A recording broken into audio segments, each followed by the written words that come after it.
Michigan State coming up. What did you think of Coach Izzo's remarks about Baylor signing that dude who got drafted? You know what? Honestly, what I love about Coach Izzo is how much he values our game. You know, that everything that he says comes from the heart. He loves college basketball. He's trying to preserve, any semblance of what college basketball is becoming. And like I've said, I don't know enough to be able to fully comment. There's so many, like, what are the rules, what aren't the rules, why is this guy eligible, why isn't that guy eligible? I think for us, in all these situations, it's trying to figure out, okay, the guys that they are deeming eligible, how is this happening, and how can that potentially be a market for us? I think everyone's looking within their own programs. But, man, I love Coach Izzo's passion. He's one of the guys that I've always looked up to. He's been great to me ever since I've been here. I think he feels like we're kind of wired a little bit similarly. The way we go about things and the way we try to do things, I'm nowhere near in his ballpark, but I've used him as a model. I said that from the start when I came to the Big Ten. He was the benchmark. He was the standard. His program was the standard for excellence. And I've hated competing against him because we haven't had a whole lot of success. But he's been a great mentor to mine, and I just love his passion. I everything he says, I know it comes from the heart, and he just wants the game to be good, and he wants college basketball to stay special, and that's what's great about him. I know it's all about wins and losses and everything, but what would it mean for, like you said, standard and excellence to have a back-to-back Big Ten scoring champ if that does happen? Yeah, I mean, I just think it's a great testament to Nick's work. I don't think you come into the year being a scoring champion as a goal. I think you obviously have goals of wanting to be a first-team All-League guy and a potential Player of the Year candidate and all those things. But it just shows, there's so much of a focus on Nick every game. And for him to continue to learn and grow and get better and add things to his game, he's more efficient this year. He's taken better shots. He's really improved his outside shooting.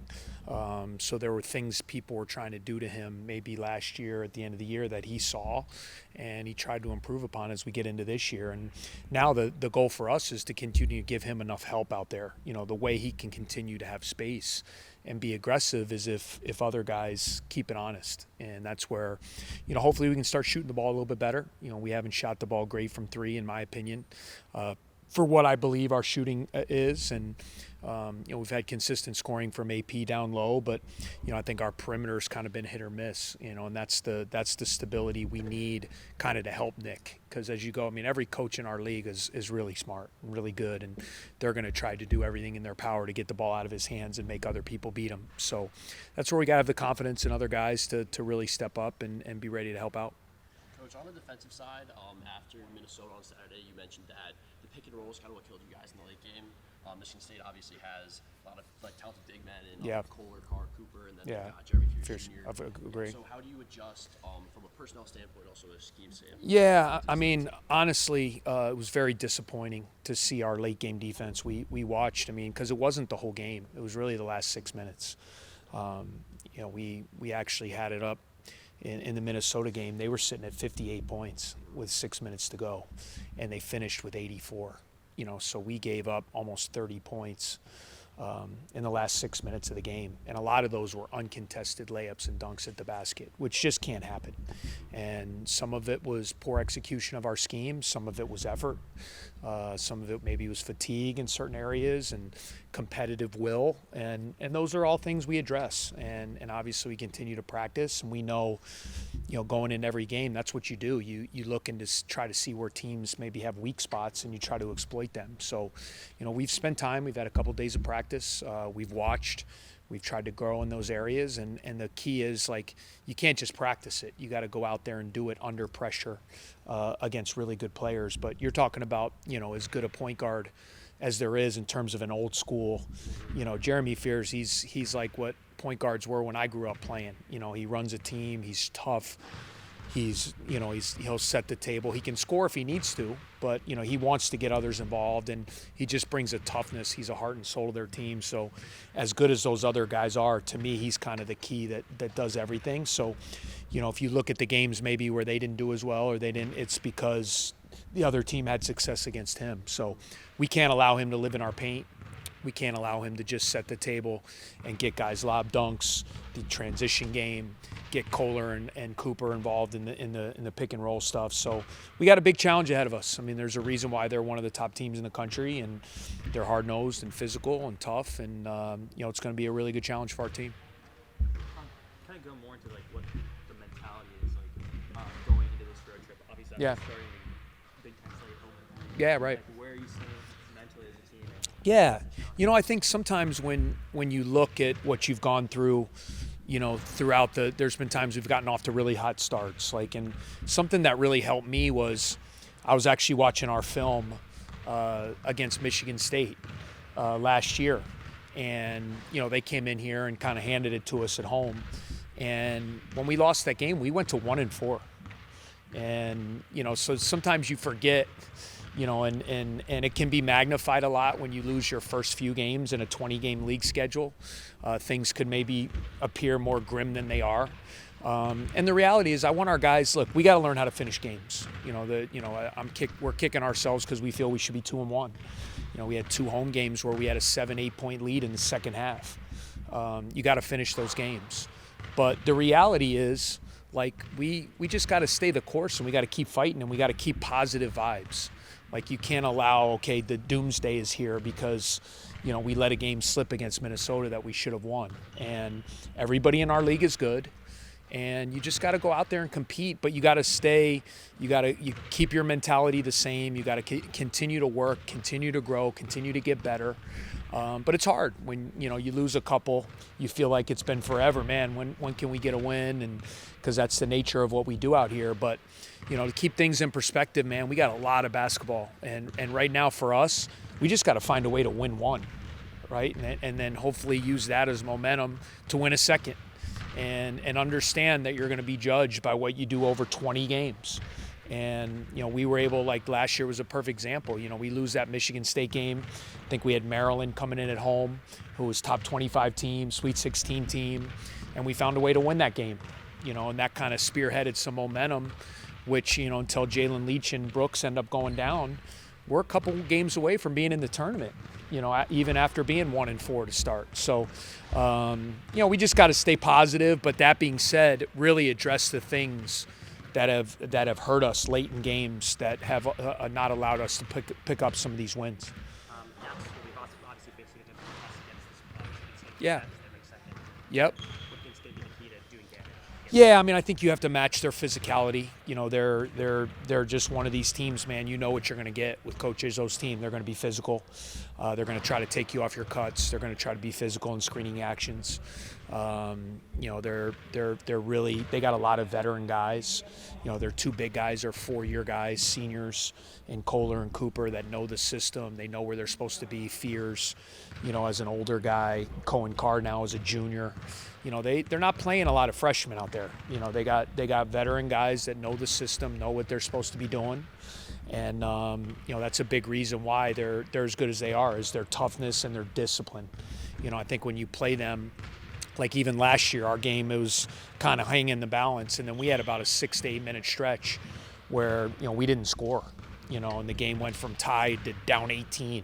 Now all of a sudden, it's really hard to come back from that. So especially when you're in that building, you got to find a way to limit the runs. That place can get going. It can get loud. You got to limit that 18-0, 16-2, where the game gets away from you. There's going to be stretches where they might score 6-8 points and hold you down, and you got to keep your poise. You got to find a way to get to the free throw line, get an easy basket, and give yourself a chance to stay in the game, or maybe you can steal it at the end. Coach, effort on defense has kind of been a through line of both your comments and comments from Nick after some of these close losses in Big Ten play. How do you address the defensive mindset and kind of that know-how late game? Yeah, it's a great question. And what comes to effort, what we have to do is we just have to feel like if it's an effort standpoint, then we got to play other guys. You know, I mean, that means you're either tired or you're just not, you know, giving the effort that's needed to win the game. You know, and that part of it can be disappointing. I thought there were 3 or 4 plays in that Minnesota from an effort standpoint where we just gave up on plays. You know, we and credit their big kid. But we had a chance. I think he was 2 for 15 from the foul line coming into the game, and we let him get 3 or 4 uncontested dunks. We never took a hard foul. We never made him go up and make some free throws late in the game. Like those are little things. You know, we had a couple 50-50 balls we had a chance to get. We didn't come down with them. One of them, which was a huge one, which then was in a 2-point game. Cade Tyson hits a crazy 3 at the buzzer. If we would have gotten the rebound, it would have been our ball. But we don't secure, you know, like just little things like that. And that's collective. And you can practice that all you want. But some of that is just a will and a mindset of, hey, man, I want to win. And I want to I'm going to get this ball. I'm going to get this rebound. I'm going to take this foul right now. And, you know, with our guys, we'll continue to talk through those situations and hopefully in getting better in those. I mean, the positive is we're right there. You know, the negative is, you know, we're kicking ourselves for not having a better record because these 2 conference games at home and then a couple of our non-league games, I felt it was a similar story. You know, Oklahoma State, same thing. Butler was tough. We didn't have Nick. But Virginia, you know, those were 2 against really good teams that the games were right there to be had, and we just weren't able to close the deal. What do you think Nick needs to do to follow Brooks to the league? With what?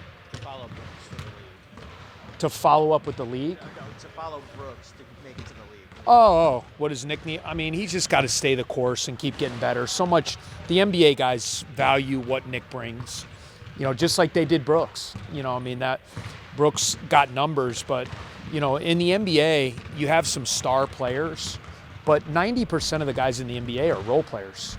You know, they're looking for guys that are going to play defense, be dependable, show up every day, know how to play. And Nick's a guy, he's got good size, got good strength. He's really improving as a shooter.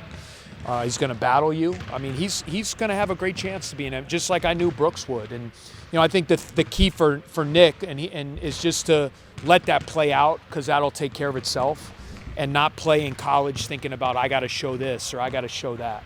I mean, that was the beauty of Brooks. Brooks was just trying to win. You know, so when he was throwing his body around or going to the boards or making plays, you know, he was just trying to win. And people see that. And, you know, that's what NBA teams want. You have your max players and you have these all-star caliber, and then you got to fill a team with dirty work guys that are going to do things, and Nick fits that mold. So I'm excited for him. I'm excited to get to coach him, you know, another 17 to 20 games, and then I know I'm going to be a big fan because I know he's got good things ahead of him after this year. Coach, thank you. Thank you, guys. What are some of your main goals? Yeah, main goals for this trip. How do you kind of like refocus and look at what's ahead? Yeah, 100%. I mean, yeah, you can't really look too far ahead. The Big Ten, there's so many good teams. You got to just take it one game at a time, and it's not like any of our goals that we had at the start of the season are necessarily out of the picture. We have 17 games left. We can still do everything we wanted to do. And we've played 2 tough games in the Big Ten. You know, a couple plays go our way, and we're 2-1 in the conference, and we're having a completely different conversation. So I think, you know, at the core, you know, we just need to do the little things better, and I think that's one thing that we're going to emphasize here is, you know, playing like our lives depend on it, because they really do. We have to win this game at Michigan State, and we understand that, and hopefully we play with more urgency. What do you see as what you can do to contribute to that? What are you working on? Yeah, I mean, just being a way better leader. I think, you know, losing those 2 games, you can look back and say that certain plays weren't made, but a lot of it has to do with bad leadership, and I think I need to be a lot better in that aspect. Yeah, I mean, yeah, Brooks, Boo, I mean, both of them were, you know, great leaders, and, you know, I hope to, you know, just take things from them, but I'm obviously a different person. I'm going to lead a different way than the both of them. So, yeah, just kind of finding that for myself and leading these guys to some more wins.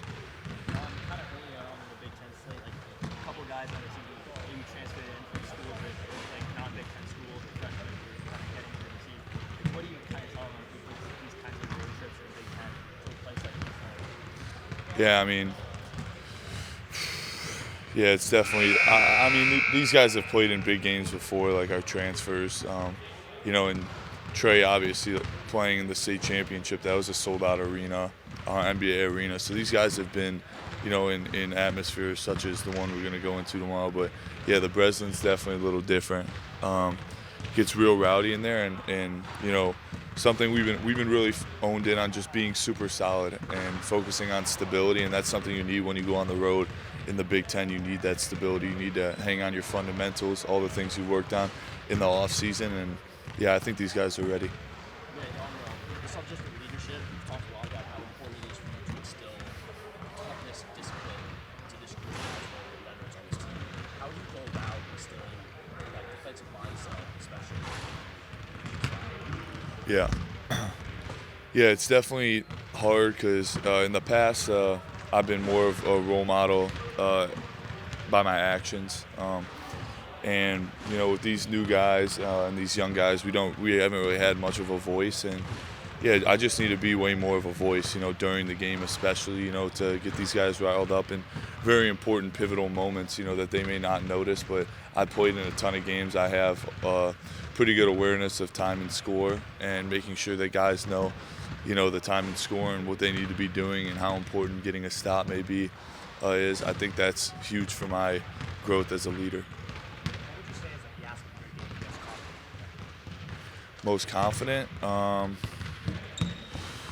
It's a great question. I mean, I definitely think being here 4 years, just understanding where to be on the court is such an advantage for me. People don't understand, you know, with the transfer portal and being a freshman, it's so hard to, you know, be in the right spot all the time. And I think I've gotten the opportunity to understand where to be on most of the plays. Obviously, you know, I'm human. I mess up, you know, every once in a while. But I think that's, you know, been such a strength of mine, is just knowing the offense and having that experience.